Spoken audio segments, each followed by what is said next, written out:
Like we said, we're very honored by the quality of this audience. We have excellencies, ministers, CEOs, senior executives, representing various industries, construction, consulting, like we said, energy, transportation, infrastructure, sustainability, governments. So we're very grateful to have you for the next 2 days, exchanging ideas with us and connecting. I also want to thank Grace and our staff at PMI in the region for pulling together such an amazing event, focused on a topic that I think we can all agree is the most important one that humanity has to face: how to drive growth in a sustainable way. And you know this in MENA, because as we've seen in the video and some of the things that Mike and Grace have mentioned, you've been able to give life to some of the most exciting and ambitious projects on the planet. I was drawn to PMI for a number of reasons. Global nature, the people, a sense of community, of family, but also, like we mentioned before, this for-purpose focus that we have. And in this concept of sustainable growth, there is an implied opposition, like we said. It's either or. It's sustainability or growth, sustainability or profit. It's another manifestation of a perennial trade-off between the short term and the long term. As leaders, we have to make these trade-offs all the time. But in my opinion, in the case of growth and sustainability, this opposition is something of the past. It is something of the past, first and foremost, because we don't really have a choice. There's no plan B, as one of my presidents sometimes says. We don't really have a choice. Public opinion realizes that. It has changed a lot in the last 10 years.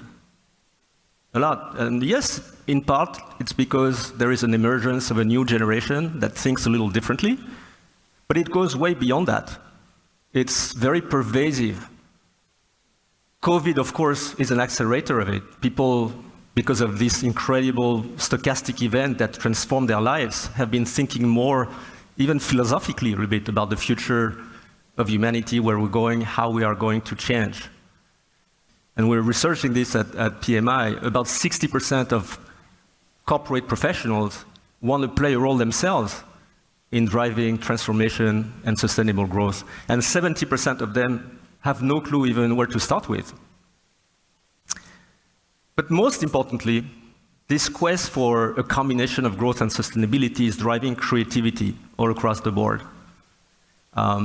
I am not one of those people who believe that creativity is fostered by removing constraints. I actually believe the opposite. The more constraints, the more creativity, because you have no choice. You need to find solutions that may not seem obvious. And creativity, in turn, drives innovation, energy, excitement, progress, all the things that are necessary for outstanding results and achievements. Let's be clear, beyond saving the world, there are also very down-to-earth benefits of working on sustainable growth. Attracting and retaining talent, like we said, people are human beings, and professionals increasingly pay attention to that with their employers. Securing financing. A lot of financing is increasingly channeled towards projects that are focused on sustainable growth. And also, it's a way to anticipate regulations to stay ahead of the curve. And in the end, sustainable growth is also making sure your business model is sustainable over the long run. I mentioned talent. Of course, talent, as Mike said, is a very core focus for PMI. This is what we do. We have this very exciting mission that Grace mentioned, empowering people to turn ideas into reality. Like any mission, it's a sort of an aspirational goal. It doesn't tell you how to do that. So we have practical ways, achievable steps to get there. It's mostly twofold. One of them is to increase the size of our profession. We mentioned 2.5 million project professionals that we need in the region by 2030. Globally, it's about 25 million. And then the second thing we need to do very simply is to help these people be even better at doing what they're doing. Mike mentioned specifically the investments we're making in construction, in sustainability, more thought leadership, more courses, more certifications, more partnerships with other renowned institutions. By being with us today, you are contributing to this effort. So I really want to thank you for that. And I want to thank the UAE for hosting us today. Once a year, we recognize big projects and amazing achievements and the amazing people who led them. Among the last ones in the UAE, we recognize the UAE Net Zero by 2050 initiative.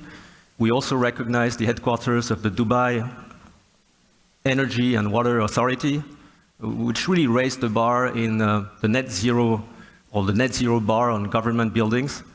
And we're very convinced that we will see more of that, and more of that across the region, obviously. MENA, as we sometimes say, is the cradle of the Western civilization. It has sometimes paid a very hefty price for it, and it still does.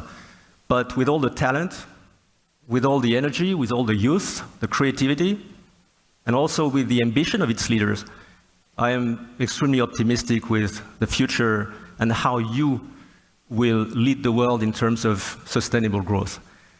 So I wish you a great conference, and thank you very much. I'll be around. Hope to connect with all of you.